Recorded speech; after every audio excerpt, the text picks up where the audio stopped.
आकाश MK-1S DRDO द्वारा तैयार की गई स्वदेशी मिसाइल दुश्मन को हवा में ही नेस्तनाबूद करने में सक्षम है।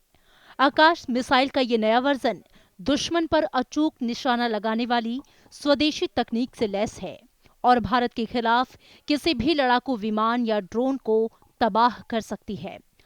सोमवार को आकाश मिसाइल के नए संस्करण का ओडिशा के बालासोर तट पर सफल परीक्षण किया गया।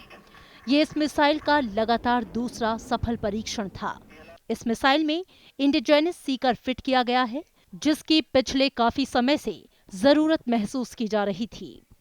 किसी भी मिसाइल सिस्टम का जो हार्ट होता है वो इसका सीकर सिस्टम होता है, क्योंकि वो सिस्टम आपके एग्जैक्टली टारगेट को आइडेंटिफाई करता है और मिसाइल को बताता है कि इस एरिया में आपका टारगेट है और आपको एक्यूरेटली इस टारगेट को मार गिराना है। तो वो जो सीकर सिस्टम होता है वो इतने दिन इंडिजिनस नहीं था। अब भारत में डीआरडीओ ने यह डेवलप किया है और हमने देखा 2 दिन में 2 सक्सेसफुल टेस्ट ये है। इसका मतलब भारत का इंडिजिनस सीकर सिस्टम सक्सेसफुल हुआ है।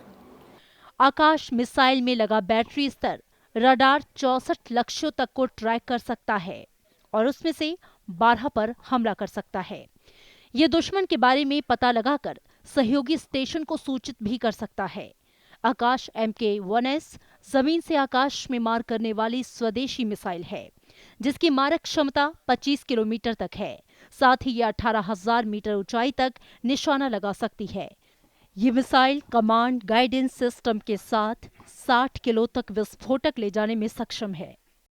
आकाश MK-1S को एयरफोर्स और आर्मी की जरूरतों के लिहाज से अपग्रेड किया गया है। आकाश मिसाइल का अगर हम पूरा रेंज देखें तो ये 30 किलोमीटर का रेंज होता है।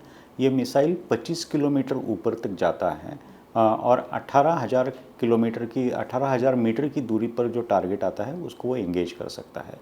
तो ये काफ़ी प्रगतिशील सिस्टम है। काफ़ी बड़े एयरफोर्सेस के साथ भी हैं जो डेवलप्ड कंट्रीज़ हैं।